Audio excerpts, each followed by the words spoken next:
O programa Quarta Dimensão está na telinha da TV Vila Velha, a TV que a nossa gente vê. Esta semana, assisti pregação na televisão e não gostei do que ouvi.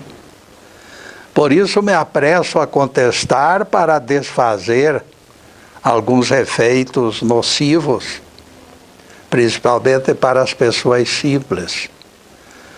Saduceu Moderno divulgou que a 7ª trombeta de Apocalipse vai destruir as seitas não cristãs criadas por Satanás.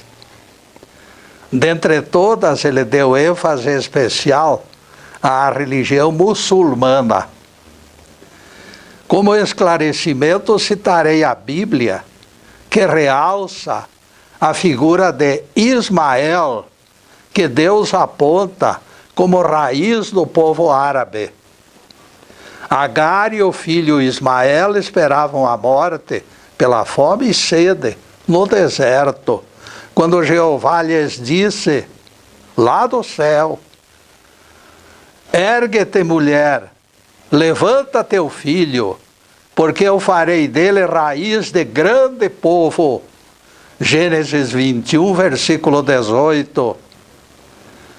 Quando Agar abriu os olhos em pleno deserto, ela enxergou o poço de água e se refrescou nele, e ambos beberam água fresca e cristalina. Jeová sempre esteve com o rapaz que viveu no deserto. Gênesis 21, versículos 20 e 21. As cenas descritas, acaso mostrarão a divindade descontente com Ismael, de cuja raça surgiria a figura venerada de Maomé? Tal absurdo só pode ter guarida na mente de fanáticos. Agora nosso tema: ninguém dirá, eu sou de Apolo. Alhures, meus amigos, sonhei algo esquisito que me surpreendeu. Alguém com quem eu dialogava no meu escritório, de repente deparou cartão com o nome precedido de palavra Frei. Ele pegou o cartão e ficou repetindo para me provocar: Frei fulano de tal, Frei fulano de tal. Eu não revelo o nome impresso no cartão por razões compreensíveis. Nossa conversa viu-se interrompida no sonho e o visitante me encarou de forma estranha, exibindo o cartão que encontrara na mesa. Aquele cartão ficou na mão dele. Ele ergueu o cartão e apontou o nome: Frei fulano de tal. Meu visitante mostrava-se disposto a colocar lenha na fogueira. Com esta intenção me perguntou: Getúlio, como você pode alimentar amizade com alguém tão afastado em termos de doutrina? Com suas ideias, você não deveria sequer dialogar com pessoa tão diferente. Nem ele, nem você lucrarão com tal intercâmbio. O meu interlocutor me censurava pela troca de figurinhas com alguém que ele considerava erroneamente meu adversário. Alguns dos que pensam de outra maneira eu considerarei discordantes, nunca adversários, nunca inimigos. De minha parte, nenhum deles sofrerá cargas negativas, porque eu sempre estarei vibrando coisas boas e positivas para todos. Fui rápido e evitei que o fogo passional se propagasse. Amizade não deve garantir lucro nem coincidência de opiniões, esclareci. Eu conservo amigos de diferentes doutrinas e jamais alimentei propósito de arrastá-los como prosélitos. Desculpe a insistência, Getúlio, mas no caso deste Frei, eu acho que você extrapolou. É água e azeite. Nenhum dos dois deixará escapar simples frase sem que haja contestação. Todos os diálogos se esgotarão numa batalha vazia. Eu voltei ao assunto, martelando a estreiteza da sua consciência. Ao abrir leque das amizades nossas em cada dia, nos cabe nutrir expectativas agradáveis. Apostas positivas enriquecem e estimulam o próprio relacionamento social. Amigo é coisa para se guardar do lado esquerdo do peito, como diz o cancioneiro popular. Ser humano disposto a se tornar nosso amigo, independente de doutrinas, ou até mesmo ajudado por elas, pode nos surpreender. Cada vivente possui luminosidade em determinado grau. O Mahatma Gandhi afirmou a Lourdes que cada ser humano pratica a religião única e diferenciada. Na opinião de Gandhi, cada vivente concorda apenas com parcela daquilo que a liderança impõe.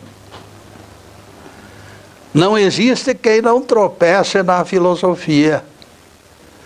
Ainda não se fabricaram seres humanos, robôs, cujos passos e palavras sigam esquemas anteriormente definidos. Jamais os viventes depositarão confiança absoluta nas ideias que os seus maiores tentam fazê-los engolir. A falta de credibilidade favorece a teoria de Gandhi. Cada ser vivente é sacerdote e acólito da própria seita. Certa ocasião, durante longa conversa que mantive com um empresário ilustre de Ponta Grossa, que também eu vou omitir o nome, para não entrar na intimidade da pessoa.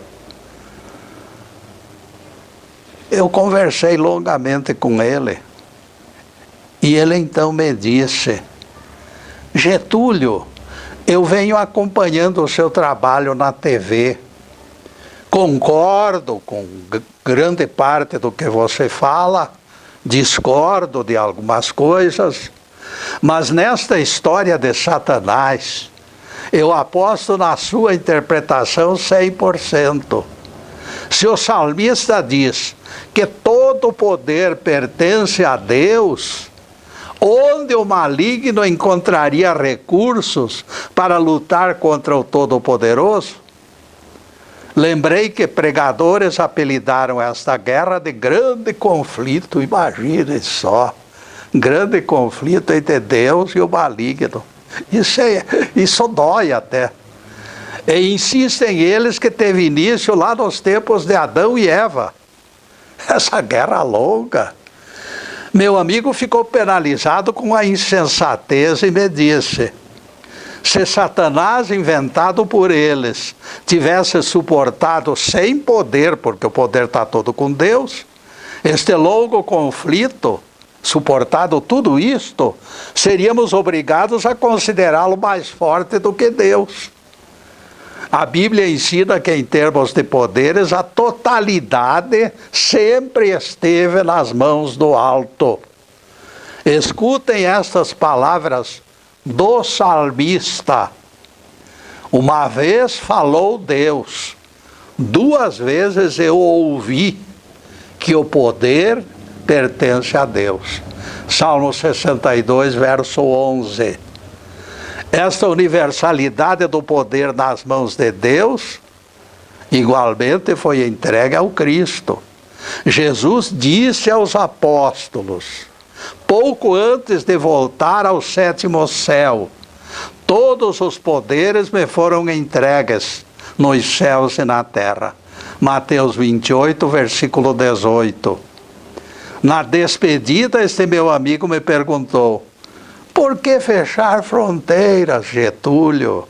Manter a mente e o coração aberto talvez seja o melhor remédio para desfazer as rugas da alma. As rugas da pele surgem com a idade, explicou ele. As rugas da alma são causadas por apostas falsas que superestimam malignos ao ponto de os tornarem guerreiros contra Deus. Quem pode com Deus? Essa disposição de manter Satanás na berlinda criará personalidades ressecadas por dentro e por fora. Armados como São Jorge na lua, ou semelhantes a Dom Quixote contra moinhos de vento, eles se intitulam super-heróis e santos. Ai daqueles que negarem a existência de Satanás, o Satanás deles, porque eu não quero nem saber dessa porcaria. Presentes em todas as pregações deles, o Satanás está junto. A negativa bastará para tirá-los do sério. Eles ficam nervosos e ouriçados quando alguém diz que Satanás não existe. Não pode, não. Prelado ilustre do século XIX, canonizado santo, deixou escapar um desabafo involuntário. Ele não queria fazer o desabafo, mas fez. Eu ficarei bastante logrado, disse ele, neste meu fim de vida, se descobrir que não existe o inferno. Percebam que ele acalentava dúvidas. Percebam que suas virtudes se alicerçavam no medo. O temor das chamas do inferno o fazia resistir ao pecado, mas a dúvida sempre o atormentara. E neste ponto, caríssimos, nós vamos fazer a primeira interrupção do programa para os comerciais do canal, mas é um instantinho só. Daqui a pouco estaremos de volta.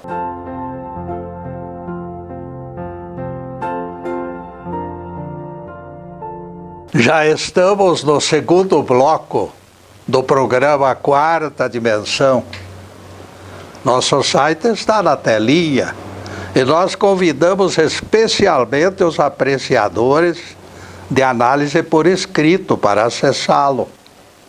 Ficaremos agradecidos pelos comentários com amigos sobre as nossas palestras e pela recomendação de que as procurem no YouTube.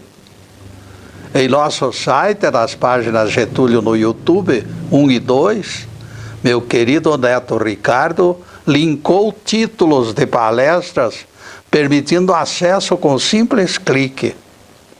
Damos preferência ao trabalho denominado Jesus Ordenou Trabalho no Sábado, que é campeão quanto ao número de acessos. Nesta exposição, inúmeros problemas bíblicos são esclarecidos. Vale a pena assisti-la, portanto. Você ficará conhecendo, por exemplo, a interpretação adequada para as palavras de Jesus: eu não vim destruir a lei. Intensa divulgação compensará os esforços de equipe pequena em número, mas inexcedível na semeadura de sábias orientações.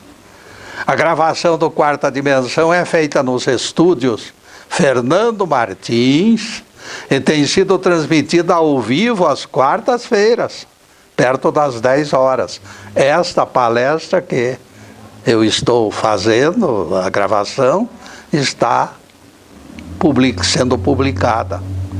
Nossos agradecimentos ao Fernando, ao Zubi e ao Alisson pelo inestimável esforço que colabora bastante com o nosso trabalho.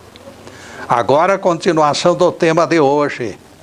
Ninguém dirá, sou de Apolo. Ninguém dirá. O inferno Existe ou não existe? Este é o dilema crucial da consciência de pessoas crédulas. Isso é tudo num passar de logro, pergunta. São as tormentosas cogitações de suas mentes. Aqui eu divulgarei outro detalhe deste sonho que me ocorreu na madrugada de 16 para 17 de agosto de 2011. Para esclarecer a galera, adianto que o nome do personagem impresso no cartão define pessoa vivente, não é ficção. Somos amigos e as diferenças doutrinárias não nos afetam. Eu sempre considerei melhor do que eu, ele é melhor do que eu como pessoa humana. Por aí vocês analisem. Religião nenhuma deve substituir a consciência dos seguidores. Religião nenhuma tem o direito de discriminar as pessoas. Todas deveriam recomendar respeito aos semelhantes, como básico, como o estatuto básico. Afinal, nós somos aprendizes no mesmo planeta de provas. Jamais considerei lições filosóficas como pretexto para desencontros. De repente aparecem como num passe de mágica duas determinações antagônicas que desafiam nossa argúcia. Portões fechados com cadeados é o sentido radical da primeira. Diga-me com quem andas e eu direi quem és. Exibe intolerância explícita por todos os poros. Não ultrapasse risco, ordena seu Zé das Couves. Tu és pecador e não permitirei que frequentes minha igreja. O salmista proíbe intercâmbio em nome da decência e dos bons costumes. O salmista recomenda viver longe da impureza, longe dos impuros. Bem-aventurado o homem que não anda no conselho dos ímpios, nem se detém no caminho dos pecadores. Salmo 1, verso 1. Certamente este trecho inspirou crítica dos fariseus ao mestre. Por que vosso mestre come com publicanos e pecadores? Perguntaram eles. Ouvindo a censura, Jesus lhes disse: os sãos não precisam de médico, e sim os doentes. Aprendei o que significa misericórdia, quero, e não sacrifícios. Mateus 9, versículos 11 a 13, palavras de Jesus. Pelos ensinamentos do nosso Rabi, vocês poderão entender o que dissemos há pouco. Quem não tropeça na própria filosofia? Quem? As próprias escrituras determinam procedimentos diferenciados.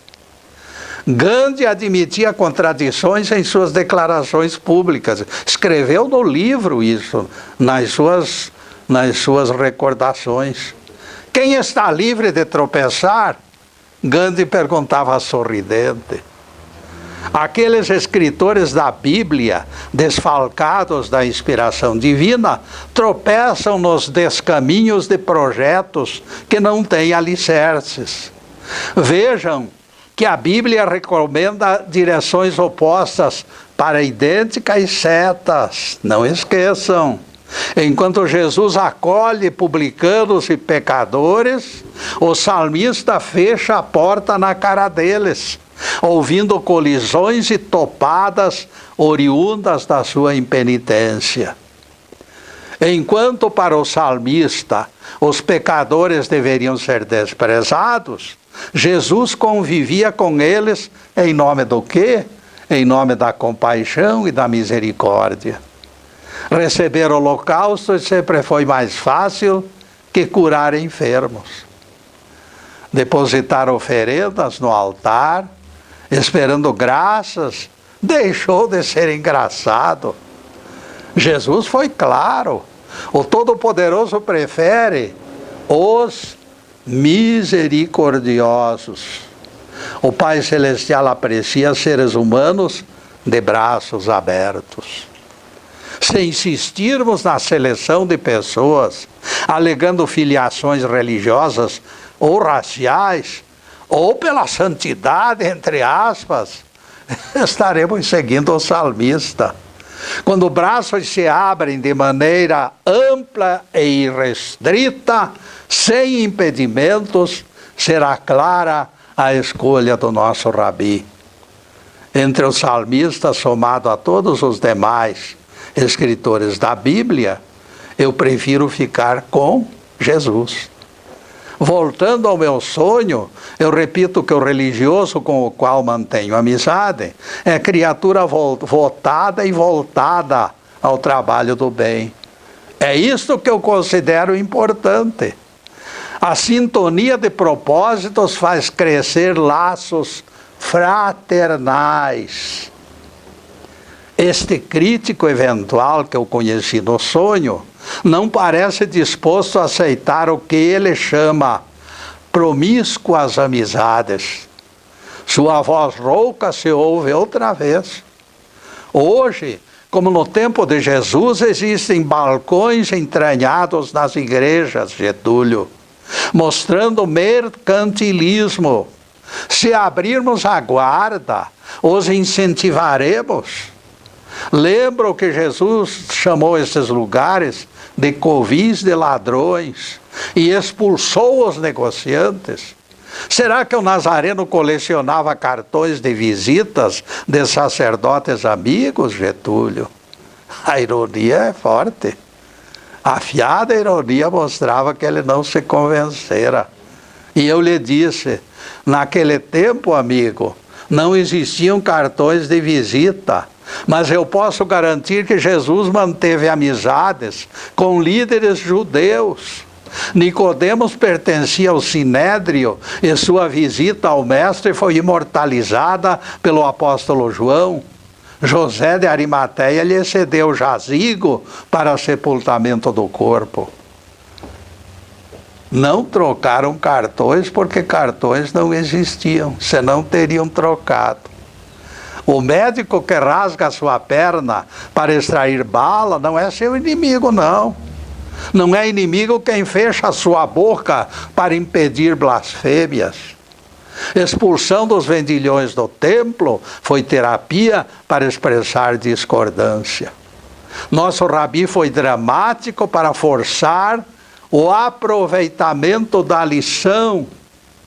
Jesus sabia que somente o progresso do espírito, depois de inúmeras reencarnações, erradicaria esta marca do homem. Vai demorar bastante antes que os seres humanos compreendam as vantagens de alma desinteressada. Tratando-se das últimas faces do espírito passíveis de aperfeiçoamento, a cobiça, infelizmente, ainda irá bastante longe. A figura de Jesus diante dos vendilhões representará ainda por muito tempo o mais poderoso agente para a erradicação da cobiça. E neste cobiça nós faremos mais um pequeno intervalo em nosso programa para os comerciais do canal, mas é um instantinho só. Daqui a pouco estaremos de volta. Obrigado.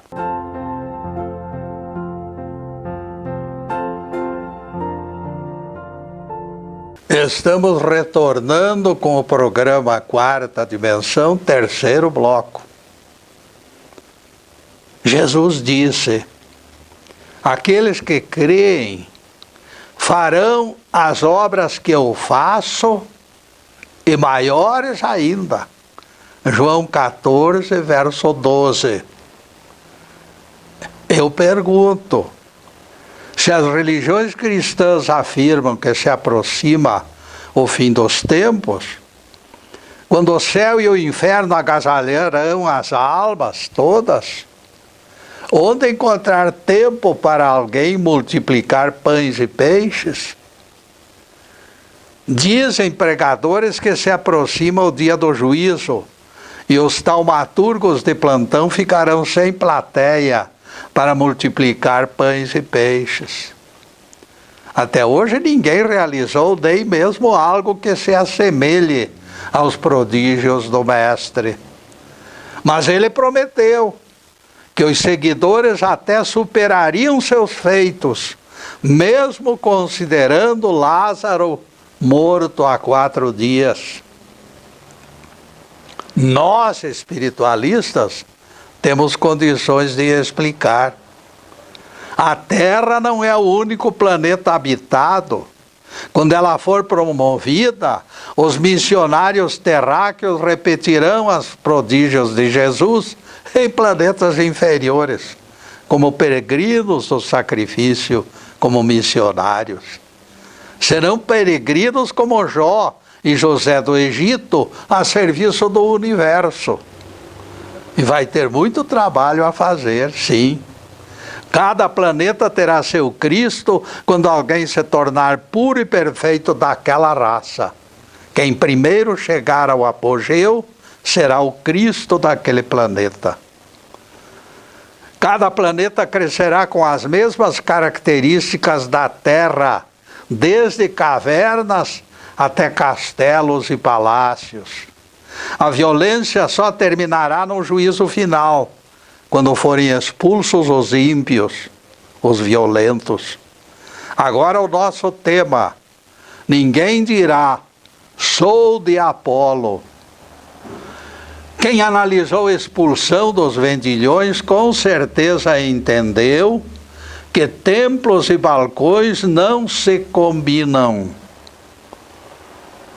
A ruidosa estratégia de desbancar os avarentos oportunistas foi a advertência de Jesus para arrefecer-lhes a sede pelos tesouros mundanos.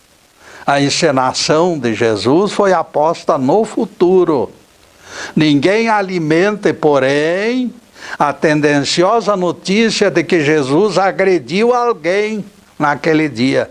Eu não concordo. Enérgica advertência, sim, concordamos. Essa história fantástica de Jesus empunhando o chicote e surrando vendedores é invenção da indústria do cinema. Essa imagem distorcida é puro folclore. Não passa de frustrada tentativa de transformar o Nazareno em alguém raivoso e prepotente. O que encontramos nos evangelhos é o que nós divulgamos. Entrando Jesus no templo, passou a expulsar os que ali vendiam e compravam. Derrubou as mesas dos cambistas e as cadeiras dos vendedores de pombas. Marcos 11, versículo 15. O mestre jamais perderia o equilíbrio diante da ignorância espiritual dos líderes do seu povo. Mesmo encarando a cena da expulsão dos vendilhões, por variados ângulos, enxergaremos sempre o mesmo Cordeiro Divino, manso e humilde de coração. O mesmo que atendeu o convite do fariseu Simão, o leproso, para jantar em sua casa.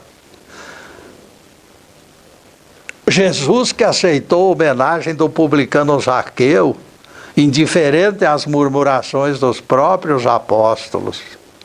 Aquele mesmo Jesus que permitiu beijo em seus pés, de pecadora pública, silencioso diante das murmurações em sua volta. O mestre desenvolvia ministério de forma completamente diferenciada. Retomaremos o assunto do cartão de visitas encontrado em nossa escrivaninha naquele sonho narrado lá no início da palestra. O evento provocou inexplicável mal-estar, inexplicável pelo fato da tentativa de coibir algo sublime que se chama amizade. E não podemos reclamar. Existe juiz lá no alto, capacitado para decretar sentenças. É assustadora a advertência dos evangelhos. Com a medida com que medirdes sereis medidos. Mateus 7, verso 2, palavras de Jesus. Amizades desenvolvidas nesse círculo de coerência com certeza produzirão ótimos resultados pela força igualitária da justiça. Será bom entendermos, portanto, que Deus ordenará as medidas de nossas almas pelos mesmos traços que idealizamos para os que nos rodeiam. E não poderia ser diferente. Se Deus permite que seus filhos sejam livres, até para praticar crimes, por que exigirmos atestado de idoneidade de nossos amigos? Confiança é valiosa ponte. Quem foi criado pelo Pai Celestial possui algo bom, que pode ser descoberto e revelado. Por mais profundas que sejam, será lucrativo respeitarmos as diferenças dos nossos amigos. A lei não é mais aquela dos tempos excepcionais da saída do Egito, onde pau poderia ser pedra e bengalas viravam cobras. A lei dos profetas, a lei e também os profetas vigoraram até João. Desde então é anunciado o reino de Deus. Lucas 16, versículo 16. Embora retardado pela evolução lenta, este reino se firmará no tempo devido. Judeus e gentios já não existirão mais, porque serão fundidos na qualidade de irmãos. Todos se abrigarão debaixo do mesmo estandarte. Se isto vai acontecer inevitavelmente, por que resistir tanto? Por que continuarmos alimentando contendas? Por que cofres separados? Se todos difundem o mesmo evangelho? Alguma coisa está soando distorcida nessas vozes que clamam por dinheiro. O peregrino que se encontra no agrupamento vizinho será um marciano travestido de homem? Acorda, cidadão distraído! Ninguém esqueça que Jesus ocupava espaço nas sinagogas, usando a cátedra dos judeus para a divulgação do evangelho. Mulher cirofenícia, embora de outra raça, atreveu-se a pedir a expulsão de espírito maligno que atormentava a sua filha. E o mestre lhe disse: deixa primeiro que se fartem os filhos, porque não será bom tomar o pão deles e lançá-lo aos cachorrinhos. Marcos 7, versículo 27, palavras de Jesus. Mestre proferiu essas palavras para testar a índole da estrangeira. Experimentou sua paciência, proferindo palavras que ela poderia considerar até ofensivas. Pela humildade daquela mulher, Jesus conquistou a admiração e o milagre do grande mestre. Ela recebeu de Jesus aquele milagre fabuloso. Ela disse: sim, Senhor, mas os cachorrinhos debaixo da mesa comem das migalhas que escapam das crianças. Marcos 7, verso 28. Quando aquela mulher voltou para casa, encontrou a filha totalmente livre da entidade das trevas. Diante de fatos como este, eu pergunto para os meus irmãos espiritualistas: será lícita qualquer restrição de amizade com alguém que professa outra crença? Será lícita? A grande verdade é que somos todos irmãos e não existe a menor justificativa para vivermos em guerras. No fundo, todas as religiões têm sido montadas umas sobre as outras. Festas pagãs deram origem a festas cristãs. As fontes litúrgicas se confundem na sucessão dos milênios. No tempo de Jesus, a própria magia fazia parte da medicina. E neste ponto, caríssimos, nós vamos fazer mais uma pequena interrupção no programa para os comerciais do canal. Mas é um instantinho só. Daqui a pouco estaremos de volta.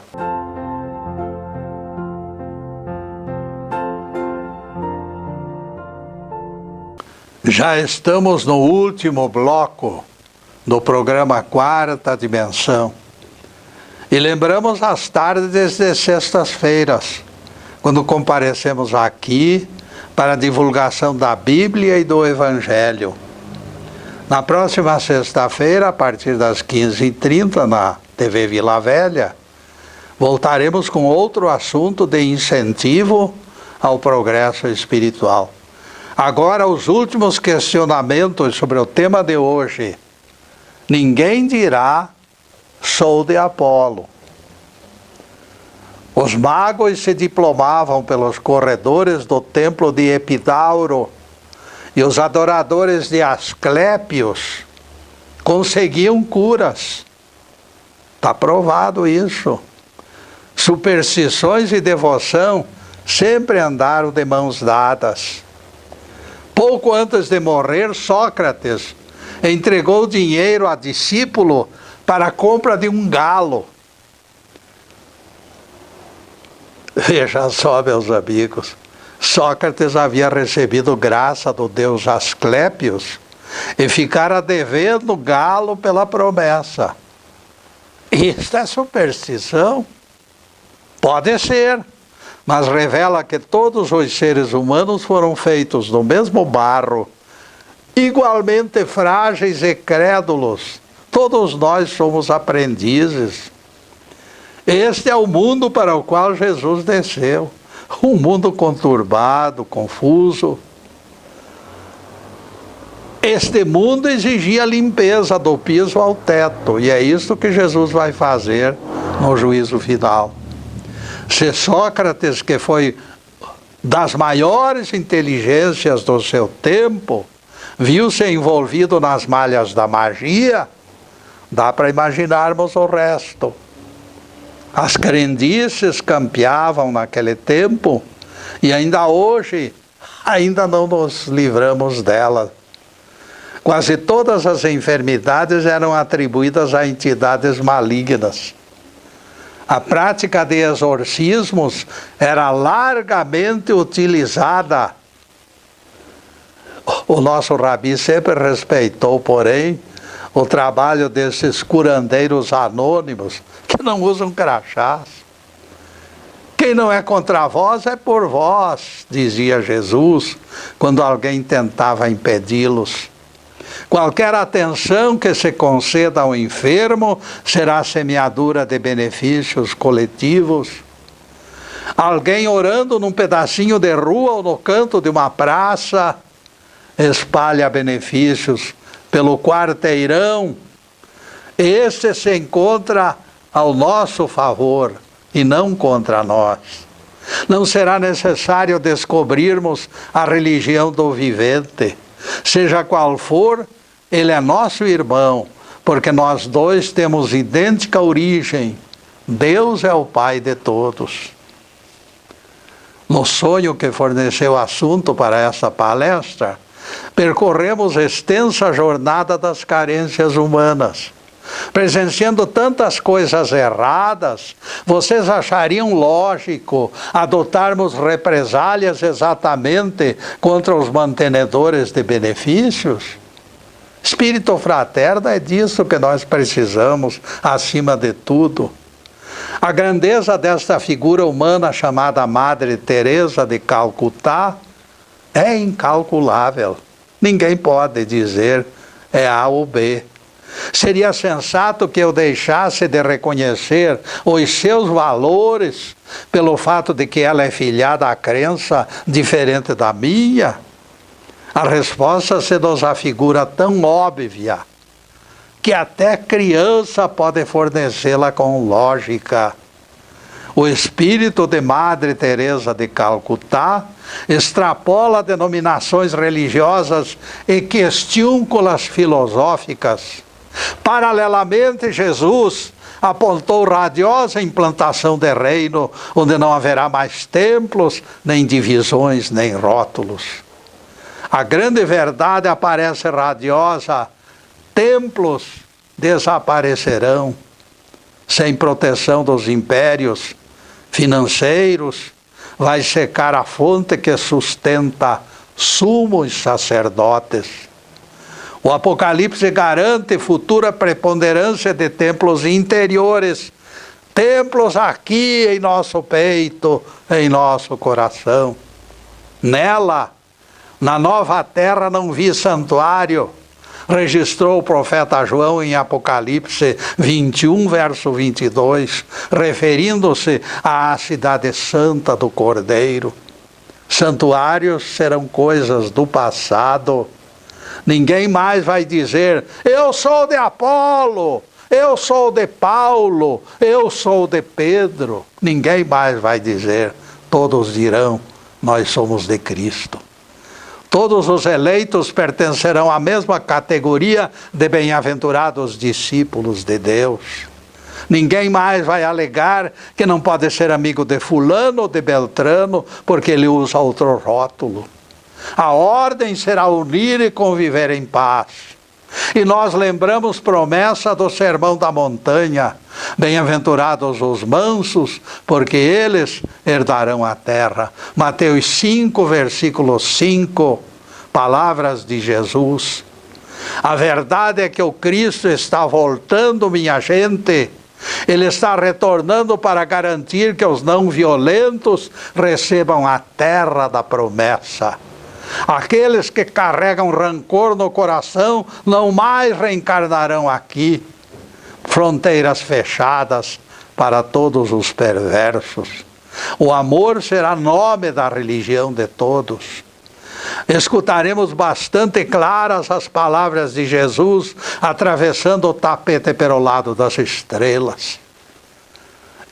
E o Cordeiro de Deus estará repetindo palavras de Apocalipse. Eis que veio sem demora, e comigo está o galardão para retribuir a cada um segundo suas obras. Apocalipse 22, versículo 12. Muita gente iludida de que seus pecados já estão pagos, de repente vai perceber que lhes sonegaram o verdadeiro ingresso para esta terra maravilhosa do nosso Cristo. Somente uma coisa consagrará os que se encontram à direita esperando sua vez. A voz do Cristo será ouvida: vinde, benditos de meu Pai, entrai na posse do reino preparado para vós desde o princípio do mundo. E o passaporte verdadeiro será então definido. Estive com fome e me destes de comer, com sede e me fornecestes água, forasteiro e me hospedastes, nu e me vestistes, enfermo e preso e me fostes visitar. Sem compreender, os direitistas perguntarão a uma só voz: quando aconteceu isto, Senhor? E o Cristo responderá com alegria: em verdade vos afirmo que todas as vezes que o fizestes a um desses meus pequeninos irmãos, foi a mim que o fizestes. Mateus 25, versículos 31 a 40, palavras de Jesus. O ingresso no reino não fala de religião, nem de batismo, nem de religiosidade. Somente única pergunta vai repercutir nas consciências: você foi solidário? Fora de tais parâmetros não existirá salvação para ninguém. Louvado seja Deus. Que o Senhor nos abençoe e nos guarde. Que o Senhor faça resplandecer o seu rosto sobre nós e tenha misericórdia de nós. Que o Senhor sobre nós levante o seu rosto e nos dê a paz. Louvado seja o nosso querido Deus Pai. Louvado seja o santo nome de Jesus, o nosso Cristo. Obrigado, Deus. Obrigado, Jesus. E para vocês, caríssimos, além desta câmera, que as bênçãos divinas se derramem sobre todos, sobre todas as pessoas, sobre todas as famílias. Bênçãos de paz, de harmonia, de saúde, de alegria, de tudo que é bom, mas acima de tudo, amor no coração. Muito obrigado, meus amigos, e boa noite.